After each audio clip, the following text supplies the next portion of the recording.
Hello friends, welcome to the political philosopher. Friends, आज हम लोग यूनिट 3 को लेकर के एग्ज़ाम की हमारी क्या रणनीति होनी चाहिए। अब हमारा एग्ज़ाम बहुत पास में है, ठीक है। अब आपके पास मैक्सिमम 20 डेज़ हैं।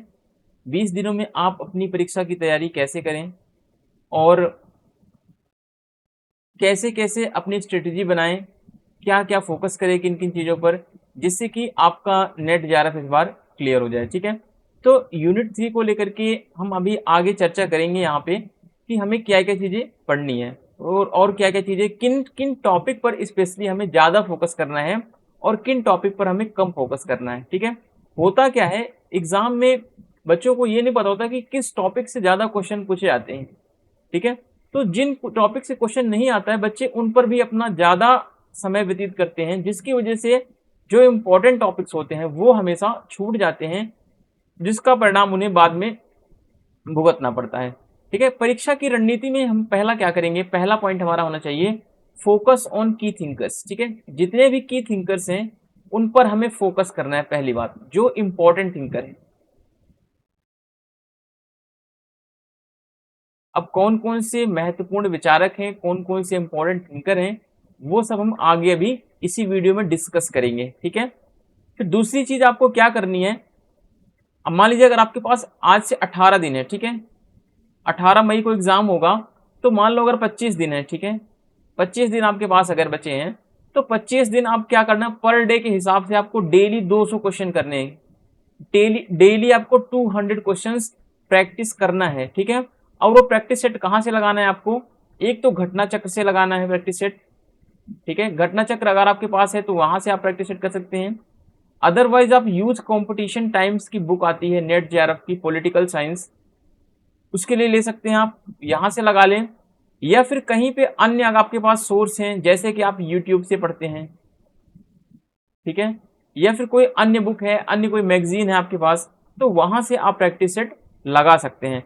बस ये ध्यान रखें कि जो क्वेश्चन आप प्रैक्टिस में लगा रहे हैं, ठीक है, या फिर आप जो क्वेश्चन कहीं से प्रैक्टिस कर रहे हैं, मान लीजिए टेलीग्राम से प्रैक्टिस कर रहे हैं, ठीक है।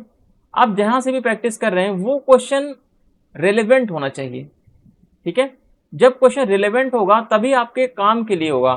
ऐसा नहीं होना चाहिए कि आप TGT के स्टैंडर्ड के क्वेश्चन आप प्रैक्टिस में लगा रहे हैं, ग्रुप में जुड़े हुए हो, तो वहां से आपको नेट के लिए कोई फायदा नहीं होने वाला है, ठीक है। जब भी आप अपना क्वेश्चन प्रैक्टिस सेट लगाते हो, प्रैक्टिस सेट लगाते टाइम या फिर आप अपना कहीं से यूट्यूब वीडियो देख रहे हैं, तो वहां से अपना शॉर्ट नोट्स जरूर बनाएं, ठीक है।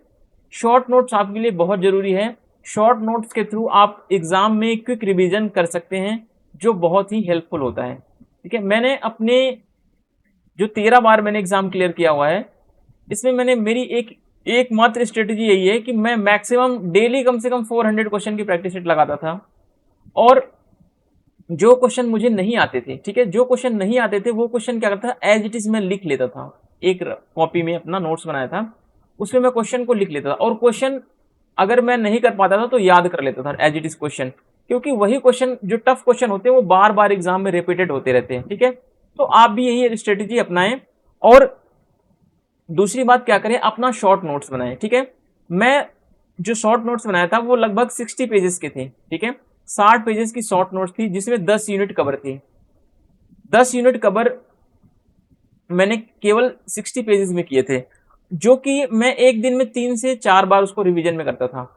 और मैक्सिमम क्वेश्चन लगभग 60 से 70% क्वेश्चन वहीं से हमेशा रिपीटेड होते थे क्वेश्चन।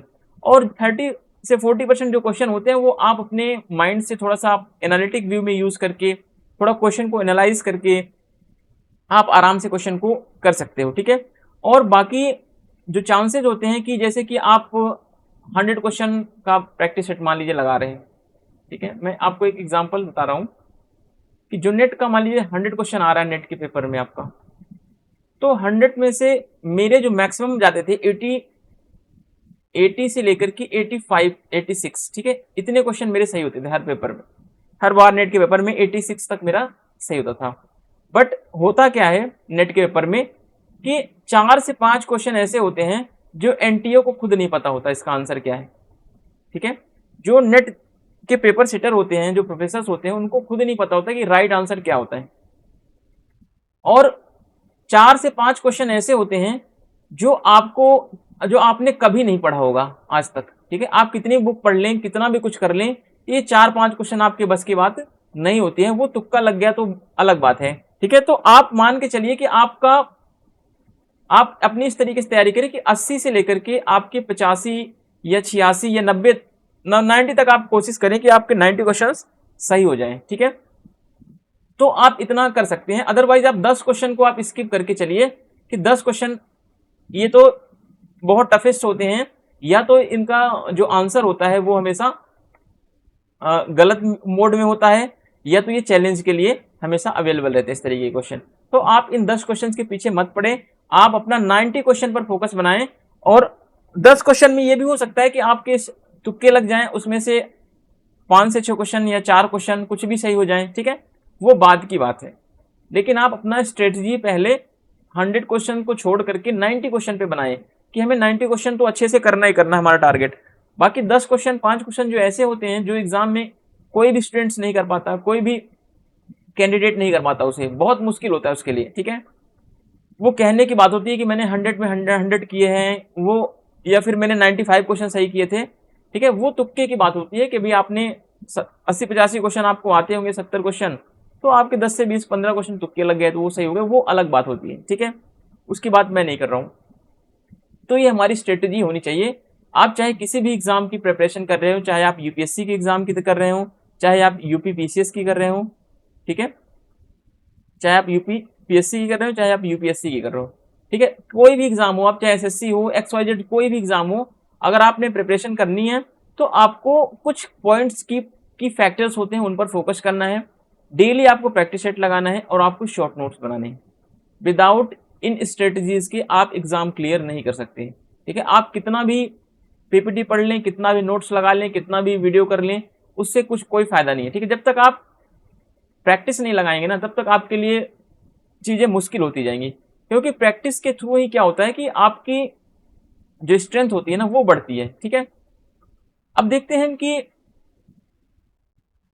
चैप्टर वाइज हमारे चैप्टर 3 में जो हमारा यूनिट 3 है उसमें कितने चैप्टर्स हैं और कौन कौन से इंपॉर्टेंट चैप्टर हैं, ठीक है।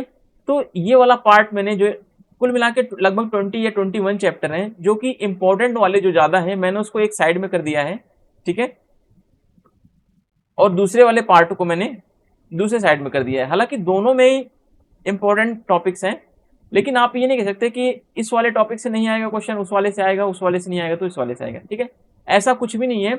लेकिन मैं जिस पर फोकस कर रहा हूं, जिसको मैं बताऊंगा कि ये वाला टॉपिक इंपॉर्टेंट है, तो आप उसको जरूर इंपॉर्टेंट में बनाकर रखें, ठीक है। ऐसा कैटेगराइजेशन मेरा कोई मोटिव ये नहीं है कि मैंने जो ये फर्स्ट वाला बनाया है ज्यादा इंपॉर्टेंट है और ये वाला जो मैंने बनाया है सेकंड वाला ये कम इंपॉर्टेंट है, ठीक है, ऐसा कुछ भी नहीं है। क्वेश्चन कहीं से भी आ सकता है, बट आपको फोकस किस पर ज्यादा करना है वो आपके लिए इंपॉर्टेंट है, ठीक है। तो सबसे पहले हमें देखना है धर्मशास्त्र के बारे में, हमें इसमें नॉर्मली पढ़ना है, ठीक है। इसके ऊपर ज्यादा क्वेश्चन नेट में नहीं आता है, करीब 1 या 2 बार अब तक क्वेश्चन आया हुआ है, ठीक है। तो धर्मशास्त्र में हमें क्या पढ़ना होता है आप ये समझ लेंगे अगर, तो आपके लिए ज्यादा चीजें बेहतर होंगी। धर्मशास्त्र में हमें सबसे पहले राज्य की उत्पत्ति कैसे हुई है, ठीक है, ये पढ़ना है।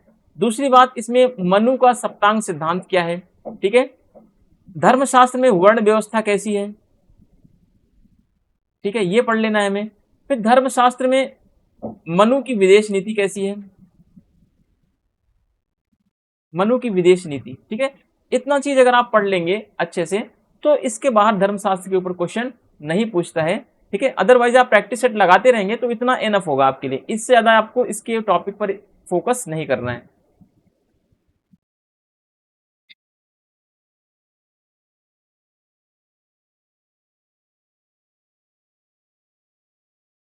ठीक है, तो धर्मशास्त्र हो गया।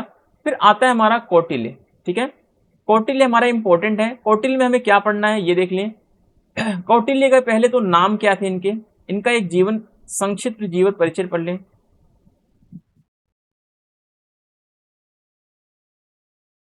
ठीक है। आपको शॉर्ट में इनकी बायोग्राफी पढ़नी है। फिर इनकी बुक्स पढ़ना है, क्या इन्होंने कौन कौन सी बुक्स लिखी, ठीक है। और इनकी जो इंपॉर्टेंट बुक्स है अर्थशास्त्र,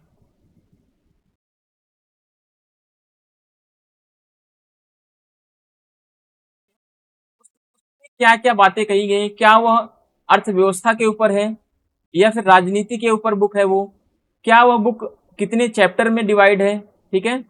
इस तरीके से आपको कुछ की फैक्टर्स जो होते हैं, ठीक है, वो आपको जरूर पढ़ने हैं, ठीक है। फिर उसके बाद आपको क्या करना है, कौटिल्य के बारे में, कौटिल्य ने राज्य की उत्पत्ति के ऊपर क्या बोला है कि राज्य की उत्पत्ति कैसे होती है, ठीक है। राज्य की उत्पत्ति का सिद्धांत कौटिल्य के अनुसार क्या है, ठीक है। फिर कौटिल्य के बारे में आपको और क्या देखना है, कौटिल्य के अनुसार ज्ञान कितने प्रकार का होता है, ठीक है। फिर कौटिल्य के बारे में आपको क्या देखना है, इनका सप्तांग सिद्धांत क्या है, सप्तांग सिद्धांत, ठीक है। फिर कौटिल्य के बारे में आपको क्या है, एक्स्ट्रा चीजें पढ़नी है। कौटिल्य सिद्धांत, कौटिल्य के अंतर्गत मंडल सिद्धांत क्या है, ठीक है, मंडल सिद्धांत। मंडल सिद्धांत इनका जो बेसिकली है विदेश नीति से जुड़ा हुआ है, फॉरेन पॉलिसी से जुड़ा हुआ है, ठीक है। वो जब हम डिस्कस करेंगे, जब कौटिल्य को पढ़ेंगे आगे हम, ठीक है। अभी तो आप इतनी चीजों पर फोकस करें। कौटिल्य की 6 नीतियां क्या हैं, जिसको हम सांगुड़ीय नीति भी बोलते हैं कौटिल्य की, जिसको संधि विग्रह, यान, आशय, संशय, द्वैधी भाव के नाम से भी जानते हैं, ठीक है। फिर उसके बाद हम क्या पढ़ेंगे, कौटिल्य के सामाजिक विचार कैसे थे, ठीक है, वर्ण व्यवस्था पर इनके क्या विचार थे। तो इतने डायमेंशन से आपको कौटिल्य को पढ़ना है, और इसके बाद लगभग आपको 100 क्वेश्चन क्या करने हैं कौटिल्य के ऊपर, प्रैक्टिस सेट भी लगाने हैं, ठीक है। इससे आपका ये होगा कि आपका कौटिल्य वाला टॉपिक बिल्कुल अच्छे तरीके से कवर अप हो जाएगा, ठीक है। फिर आपका नेक्स्ट आता है अगाना सूत्र, ठीक है। अगाना सूत्र में आपका, अगाना सूत्र के बारे में आपको ज्यादा बहुत कुछ नहीं पढ़ना है। अगाना सूत्र में आपको ये देखना है कि अगाना सूत्र का जो संबंध है वो बौद्ध धर्म से है, बौद्ध धर्म से है, ठीक है। अगाना सूत्र के जो राज्य के ऊपर विचार हैं, राज्य के संबंध में विचार जो है, ये देखना है हमें, ठीक है। और इनकी जो शासन कला की पॉलिसी है, शासन की नीति है, वो क्या है, ठीक है। अगाना सूत्र की कुछ बुक्स हैं, वो देख लेना है आपको, ठीक है। अगाना सूत्र जिस जिस निकाय से संबंधित है, अगाना सूत्र जो है दीघा निकाय से, दीर्घ निकाय या दीर्घ निकाय जो भी बोल रहे हैं, ठीक है, इनका संबंध बौद्ध धर्म के दीर्घ निकाय से है। तो आप इसको जरूर पढ़ें, ठीक है। और इसके अलावा हमें देखना है अगाना सूत्र में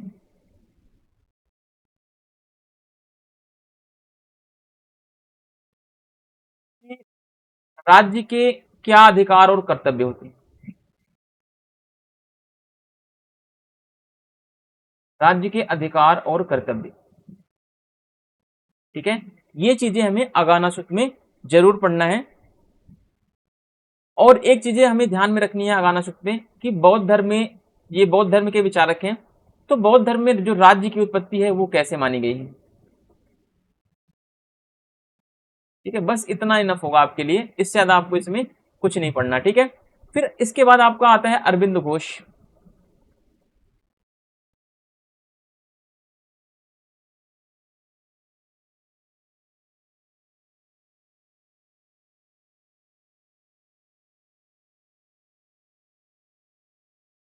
अरविंद घोष।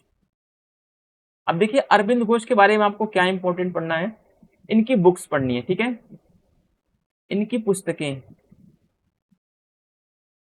पुस्तकें वो भी क्रमानुसार याद रखनी है,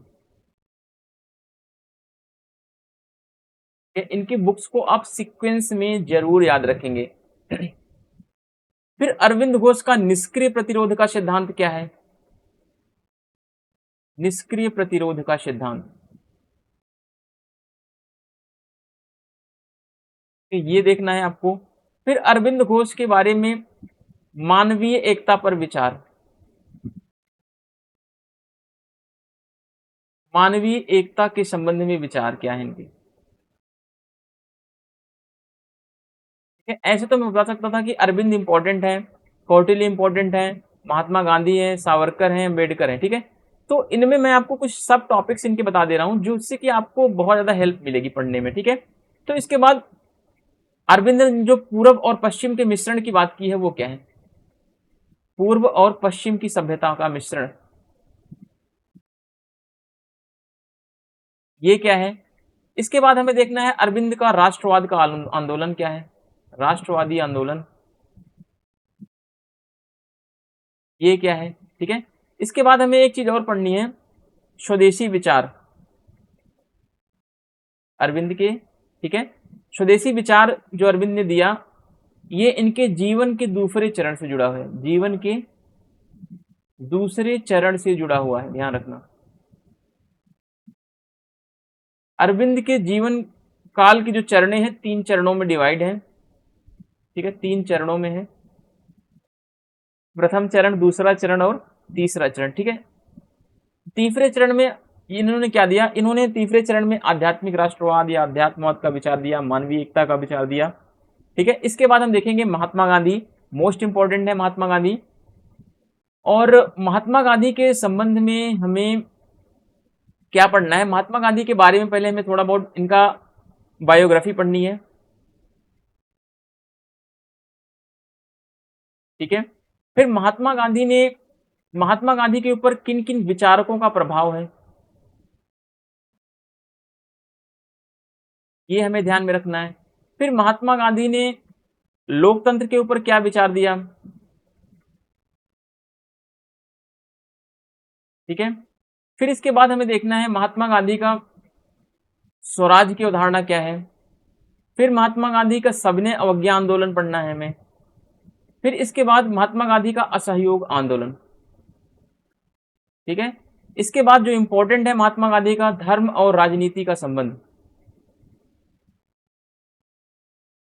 धर्म और राजनीति का संबंध, ठीक है। ये सारी चीजें हमें क्या करना है, गांधी के बारे में पढ़ना है। तो गांधी जी आधुनिक सभ्यता के आलोचक थे, आधुनिक सभ्यता के आलोचक गांधी जी हैं, ठीक है। तो ये सारी चीजें हमें गांधी जी के बारे में अच्छे तरीके से स्टडी करना है, ठीक है। और गांधी जी का ट्रस्टीशिप का सिद्धांत क्या है? ट्रस्टीशिप,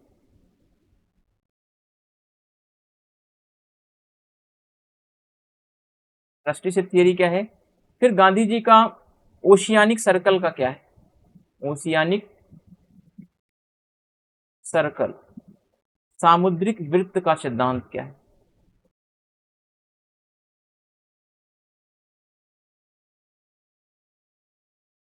ठीक है, ये चीज आप जरूर स्टडी करें, जैसे कि आधुनिक सभ्यता के आलोचक, धर्म और राजनीति का संबंध, ठीक है। साध्य और साधन क्या है गांधी जी के अनुसार? साध्य और साधन में संबंध,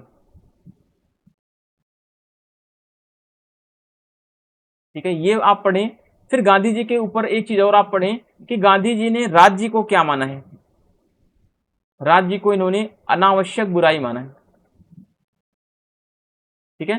तो गांधी जी के राज्य के ऊपर विचार क्या है, राजनीति के ऊपर क्या है विचार, किन किन विचारकों का प्रभाव गांधी जी के ऊपर पड़ा है। गांधी जी ने प्लेटो की कौन सी ऐसी पुस्तक है जिसका गांधी जी ने क्या कहते हैं गुजराती भाषा में उसका अनुवाद किया है, जिस पुस्तक का नाम है सत्यवान, ठीक है।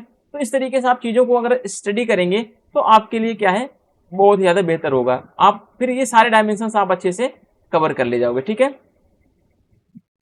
चलिए, तो इतना हमने देख लिया। अब देखते हैं अगले वाले थिंकर्स की तरफ, हम क्या क्या चीजें हमें आगे की तरफ करनी है, ठीक है। और अगर आप एक चीज और ऐड करना चाहें गांधी जी के बारे में, सत्य और अहिंसा का विचार इनका क्या है? सत्य और अहिंसा पर भी क्वेश्चन आता है,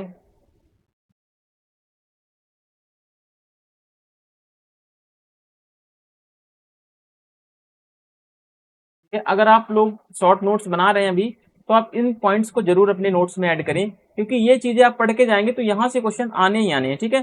तो आप इसको स्किप नहीं कर पाएंगे, ये आपको पढ़ना ही पड़ेगा।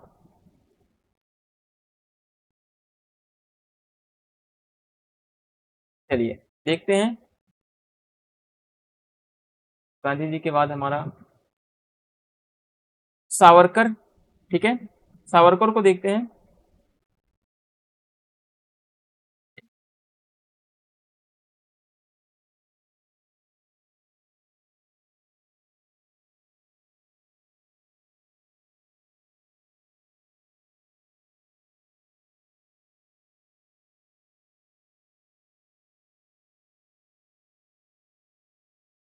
सावरकर को देखते हैं हम।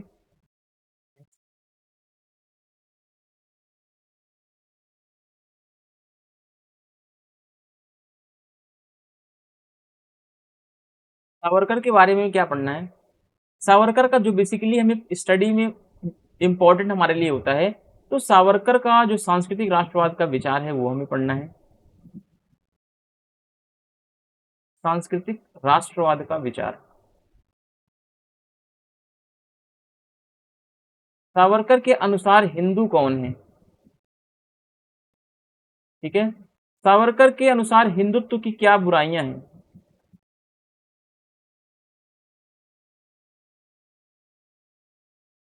ठीक है, फिर सावरकर के अनुसार, सावरकर की जो बुक्स हैं वो पढ़ लेंगे आप इस, ठीक है। तो सावरकर इंपॉर्टेंट है क्योंकि सावरकर की जो विचारधारा है वो आरएसएस की विचारधारा से जुड़े हुए व्यक्ति हैं, ठीक है।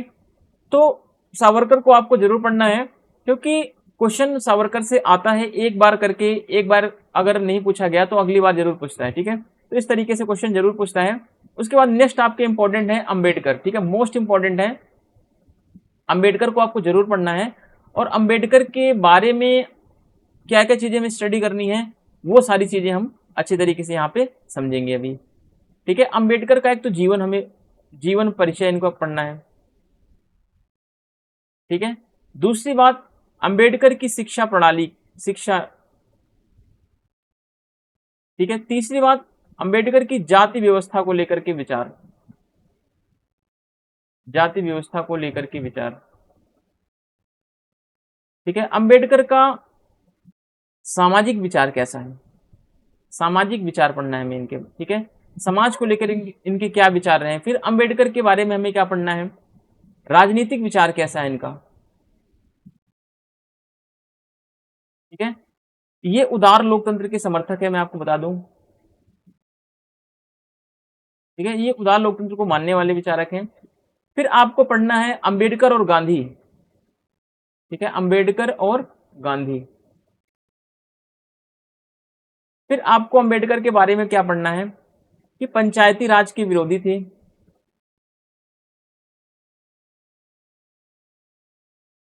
ठीक है। गांधी जी पंचायती राज का सपोर्ट कर रहे थे और अंबेडकर जो है पंचायती राज का विरोध कर रहे थे। क्यों कर रहे थे वो सारी चीजें हम डिस्कस आगे करेंगे, क्या क्या रीजंस थे, क्योंकि अभी यहाँ पे डिस्कस करने का तात्पर्य होगा वीडियो की लेंथ बहुत ज्यादा बड़ी हो जाएगी, ठीक है। फिर हमें क्या पढ़ना है, फिर मार्क्सवाद की आलोचक थे ये,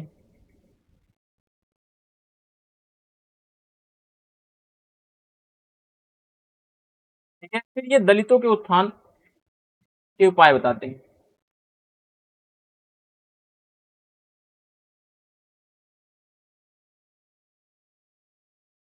मोस्ट इंपॉर्टेंट क्या है, कुछ इनके जो कथन है, इन्होंने क्या बोला है ना, कुछ स्टेटमेंट इन्होंने दिए हैं तो वो जरूर याद रखें।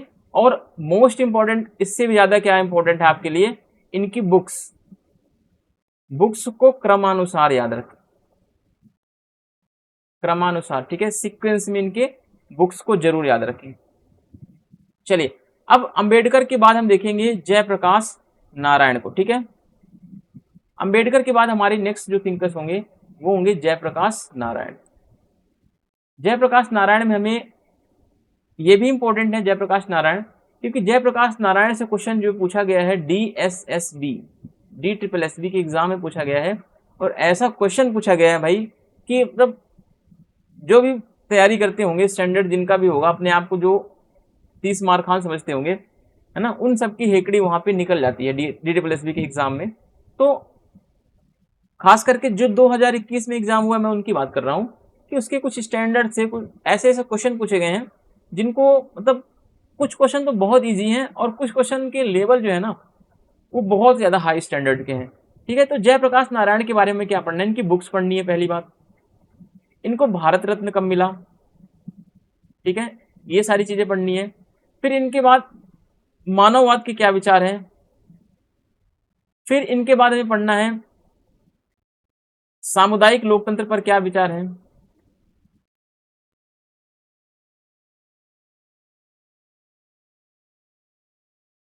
ठीक है। फिर इनके बाद संपूर्ण क्रांति पढ़नी है हमें, जयप्रकाश नारायण की संपूर्ण क्रांति, ठीक है।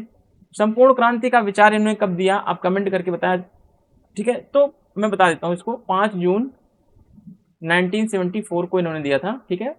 ये पटना के गांधी, ठीक है, पटना के गांधी मैदान से इन्होंने इंदिरा गांधी सरकार के खिलाफ संपूर्ण क्रांति का नारा दिया था। और फिर इन्होंने एक विचार और दिया, सामुदायिक लोकतंत्र का तो हो ही गया, ठीक है। तो समाजवाद पर इन्होंने अपने विचार भी दिए। जयप्रकाश नारायण वैसे भी समाजवादी विचारक हैं, तो समाजवाद पर इनके विचार तो स्वाभाविक है, ठीक है। इतने पॉइंट्स आपको जरूर याद रखने हैं, याद नहीं रखना है, इतना आपको अच्छे से पढ़ना है, ठीक है। आप जैसे मर्जी करें, बट इतने पॉइंट्स को आप स्किप नहीं करेंगे। एम एन रॉय जो हैं मार्क्सवादी विचारक,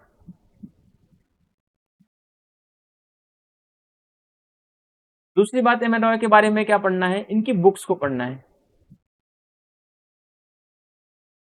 इनकी बुक्स को वो भी क्रमानुसार ध्यान में रखना, ठीक है। जो जो मैं बता रहा हूं आपको क्रमानुसार वो जरूर आपको पढ़ने हैं, ठीक है।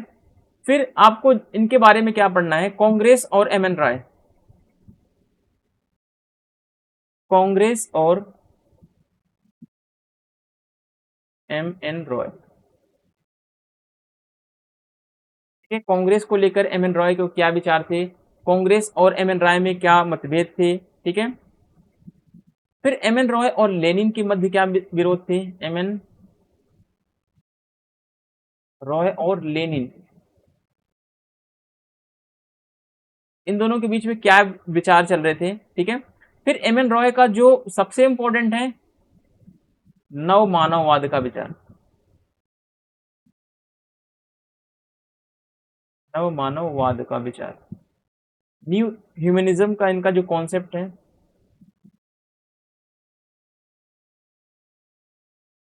ठीक है। तो इतनी चीजें आपको एम एन रॉय के बारे में इतना आना ही चाहिए। अगर आपको नेट क्लियर करना है तो इतने कॉन्सेप्ट आपको क्लियर होने चाहिए अच्छे तरीके से। अगर ये कॉन्सेप्ट आपके क्लियर नहीं होंगे तो आपको प्रॉब्लम आगे चल के जरूर आएगी, ठीक है। फिर दीनदयाल उपाध्याय, दीनदयाल उपाध्याय के बारे में हमें अच्छे से भी स्टडी करना है। इनकी बुक्स क्या हैं, इनके क्या क्या समाज के ऊपर विचार हैं, इन्होंने जो धर्म संप्रदाय को लेकर के विचार दिए वो क्या है, ठीक है। वो सब भी हमें स्टडी करना है यहाँ पे। चलिए एक सेकंड,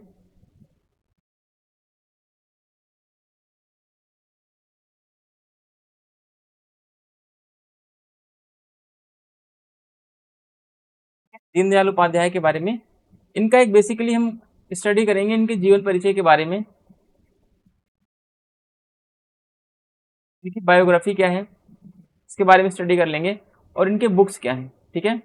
बुक्स और इनके समाजवाद के ऊपर क्या विचार हैं, ठीक है। दीनदयाल उपाध्याय का जो जो इन्होंने अलग अलग सिद्धांत दिए हैं वो सब क्या चीजें हैं, किसके ऊपर इन्होंने अधिकतर विचार दिया है, इनके समाज के ऊपर क्या विचार हैं, ठीक है। इन्होंने जो एकात्म मानववाद का विचार दिया है वो क्या है, और इनके राजनीतिक विचार जो हैं वो कैसे हैं। राजनीतिक विचार पढ़ना है इनका, बुक्स जो है इनकी पढ़नी है, ठीक है। समाजवाद के ऊपर विचार पढ़ने हैं, और इन्होंने एक तो मार्क्सवादी चिंतन का विकल्प प्रस्तुत किया, मार्क्सवादी चिंतन का विकल्प प्रस्तुत किया। अब मार्क्सवादी चिंतन का विकल्प क्या है कि मार्क्सवाद ने यह माना कि समाज दो वर्गों में विभाजित है, एक अमीर वर्ग, दूसरा गरीब वर्ग, ठीक है। तो इस तरीके से इन्होंने कहा कि समाज दो भागों में विभाजित नहीं होगा, क्योंकि फिर इन्होंने आगे चल के क्या दिया, एकात्म मानववाद का विचार, ठीक है। मार्क्सवाद के चिंतन का विकल्प इन्होंने प्रस्तुत किया, और उस विकल्प के रूप में क्या विचार दिया, एकात्म मानववाद का विचार इन्होंने प्रस्तुत किया, ठीक है। तो इस तरीके से ये हमारा जो इम्पोर्टेंट है इसको आप जरूर याद रखें।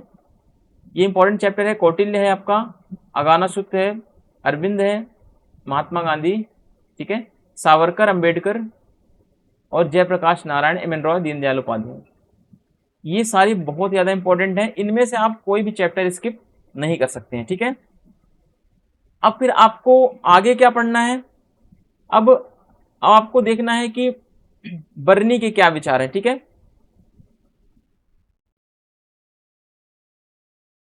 ठीक है, अब देखिए बर्नी जो है मुस्लिम विचारक हैं, पहली बात तो आपको ये ध्यान रखना है।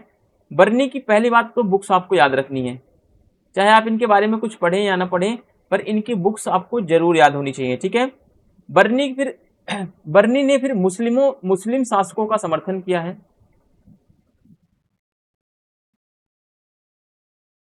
मुस्लिम शासकों को सपोर्ट किया इन्होंने,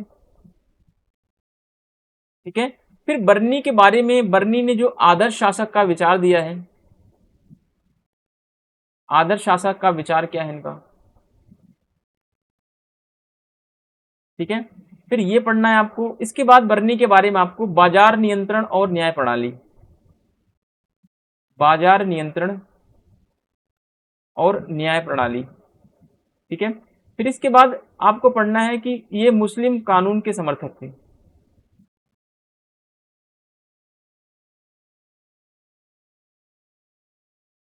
शरीयत और जवाबियत,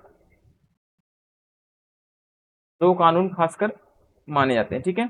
तो जब हम बर्नी के बारे में स्टडी करेंगे तो वहां पे हम लोग जियाउद्दीन बर्नी को पूरा डिटेल में पढ़ेंगे, कुछ भी नहीं छोड़ेंगे इनके बारे में, ठीक है।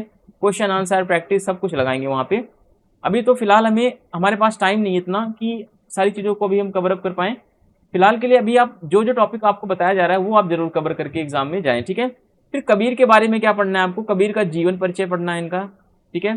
कबीर के सामाजिक विचार क्या हैं, कबीर के राजनीतिक विचार क्या हैं, कबीर का जो हिंदू मुस्लिम की बुराइयां हैं उनके ऊपर क्या इन्होंने विचार दिया, कबीर का जो आदर्श राज्य है, कबीर ने जो अमर देशों का विचार दिया है, ये क्या है, ठीक है। और कबीर का जो बेगमपुरा है, ठीक है, वो क्या है, वो सब चीजें आप जरूर देखें। और कबीर जो थे वो एकेश्वरवाद के समर्थक थे, ठीक है। इतनी बातें कबीर के बारे में आपको याद रखनी है। और याद क्या रखना है कबीर के बारे में, कबीर ने अपने राजनीतिक विचार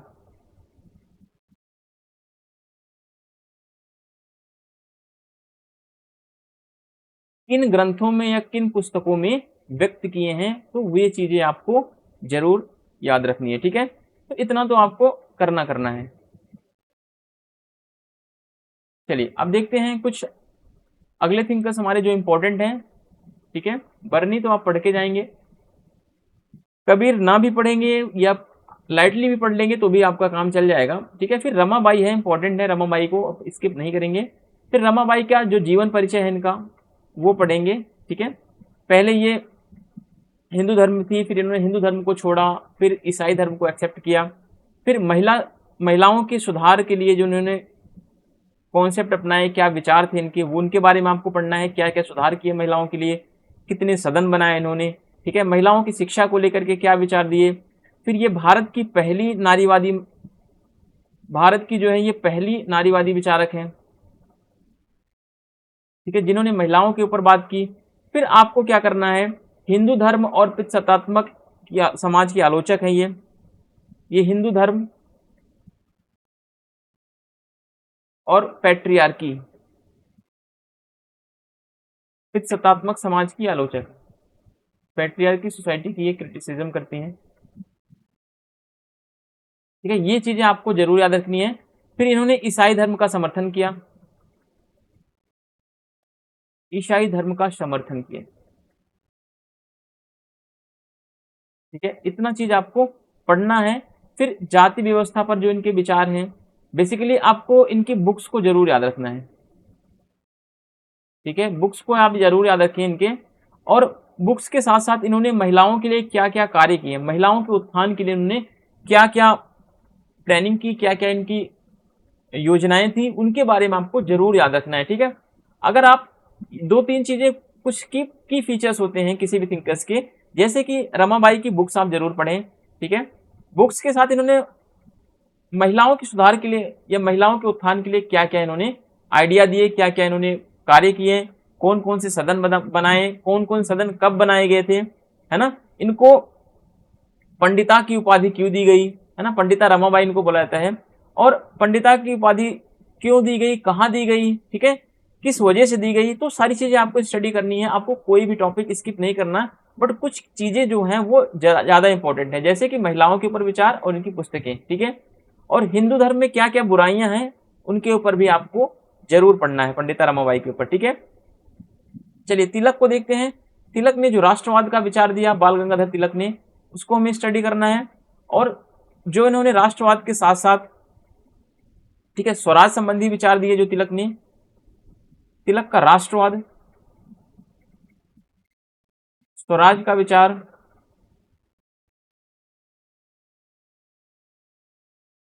ठीक है। और इन्होंने जो भौतिकवाद और उपयोगितावाद का खंडन किया,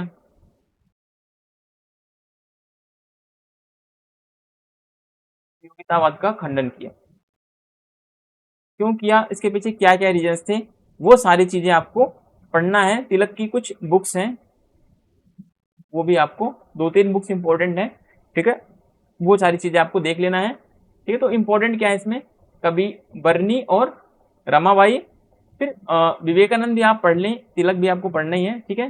फिर पेरियार इंपॉर्टेंट हो जाते हैं, यहाँ से भी क्वेश्चन बनता है। विवेकानंद से बहुत कम क्वेश्चन बना हुआ है, एक दो 2-3 क्वेश्चन आया हुआ है अब तक एग्जाम में, ज्यादा क्वेश्चन विवेकानंद के ऊपर नहीं बनता है, ठीक है। तिलक एक बेसिकली ये गर्मपंथी विचारक थे,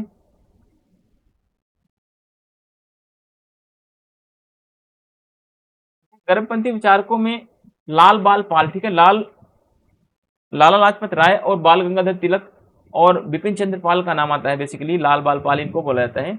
कभी कभी नेट के पेपर में या किसी और एग्जाम में ऐसा क्वेश्चन पूछ लेता है कि इस तरीके से नाम जो देता है शॉर्टकट में, उनके बारे में आप क्या जानते हैं, ठीक है। विवेकानंद का आपको क्या पढ़ना है, जीवन परिचय इनका पढ़ना है, बायोग्राफी पढ़नी है, ठीक है। बायोग्राफी के साथ साथ फिर इनकी कुछ बुक्स हैं, आप बुक्स को पढ़ लें। फिर बुक्स के साथ साथ इनके वेदांतवाद पर क्या विचार हैं, वेदांतवाद पर, वेदांतवाद के अलावा धर्म पर क्या विचार है, धर्म के अलावा, ठीक है, ये ब्रिटिश समाज जो सुधारक थे, ब्रिटिश समाज के सुधार पर इन्होंने बल दिया, ठीक है। और ये ब्रिटिश समाज के आलोचक भी थे, ध्यान रखना, ब्रिटिश समाज के आलोचक थे। और भारतीय समाज सुधारक थे, भारतीय समाज सुधारक, ठीक है, ब्रिटिश समाज के आलोचक और भारतीय समाज के ये सुधारक थे। तो इतनी चीजें आपको जरूर पढ़ना है, धर्म के ऊपर विवेकानंद के क्या विचार हैं, वेदांत के ऊपर क्या है, ठीक है। तो ये सारी चीजें आपको बहुत ज़्यादा डिटेल में नहीं पढ़नी, बस नॉर्मली चीजें आपको लाइटली याद होनी चाहिए। और देखते हैं रविन्द्रनाथ टैगोर को, ठीक है। टैगोर के बारे में आपको बहुत ज़्यादा नहीं पढ़ना, इनकी कुछ बुक्स हैं, बुक्स को आप पढ़ लें रविन्द्रनाथ टैगोर की, है ना। ये बंगाल विभाजन में इनका क्या योगदान था, ये बस पढ़ लेंगे आप, ठीक है। और राष्ट्रवाद को लेकर के इनके क्या विचार थे।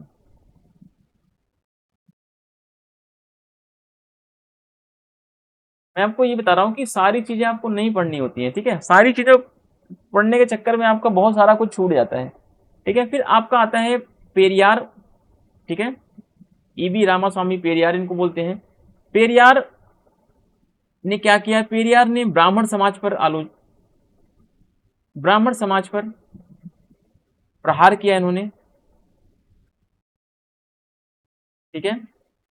ये दक्षिण भारत के थिंकर हैं पेरियार, इन्होंने उत्तर भाषी हिंदी भाषा का विरोध किया। इनकी बुक्स को जो कुछ है वो याद रखें आप, ठीक है। फिर इसके अलावा आपको क्या करना है कि ये गांधी के विरोधी थे, गांधी के विरोधी, ठीक है। फिर पेरियार में आपको और क्या पढ़ना है, ये उदारवादी विचारक हैं, राजनीतिक उदारवाद राजनीतिक सिद्धांतों का ये समर्थन किया इन्होंने, ठीक है। इन्होंने आत्मसम्मान आंदोलन चलाया,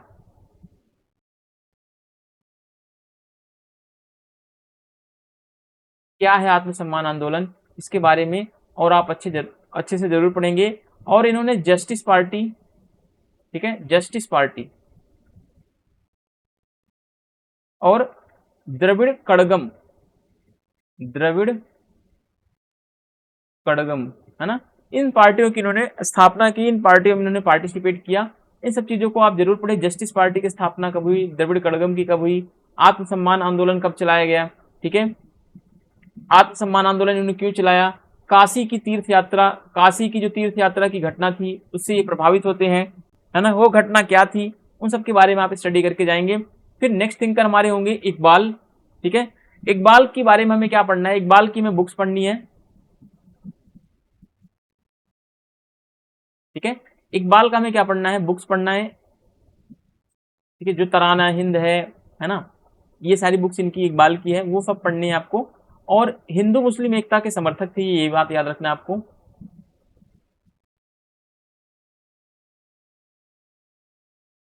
हिंदू मुस्लिम एकता के समर्थक,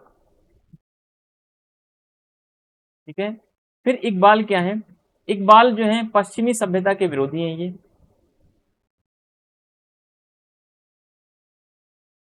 पश्चिमी सभ्यता के विरोधी हैं।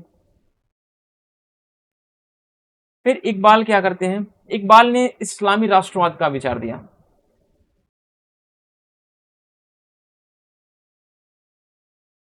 इस्लामी राष्ट्रवाद का विचार। इकबाल से और क्या समझना है हमें, पूंजीवाद के खिलाफत करते हैं, पूंजीवाद के विरोधी हैं,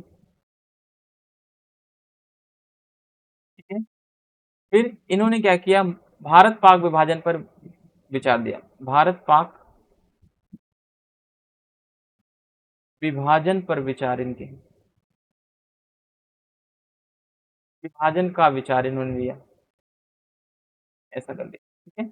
तो इतनी चीजें आपको जरूर पढ़नी है।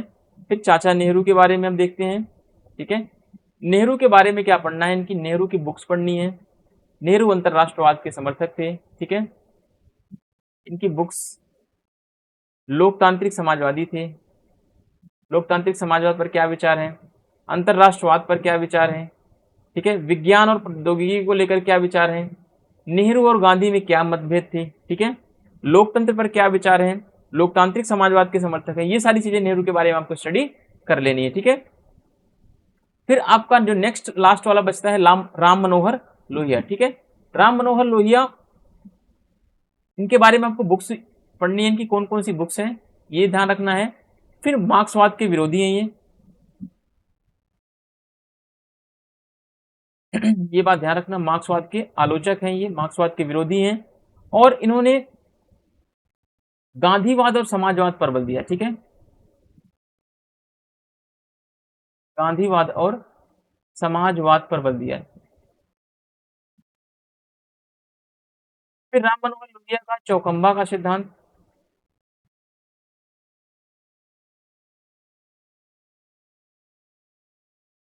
ठीक है, राम मनोहर लोहिया का चौखंबा का सिद्धांत मोस्ट इंपॉर्टेंट है, लोहिया को आप जरूर पढ़ के जाएंगे, लोहिया, ठीक है।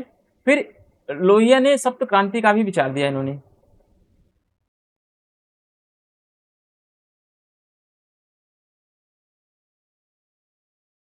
दो चीजें इनकी मोस्ट इंपॉर्टेंट है, चौखंबा का सिद्धांत मैं आपको एक बार यहां से हाईलाइट कर दे रहा हूं, ठीक है, चौखंबा का सिद्धांत ये इंपॉर्टेंट है, और सप्त क्रांति का विचार ये वाला इंपॉर्टेंट है, ठीक है।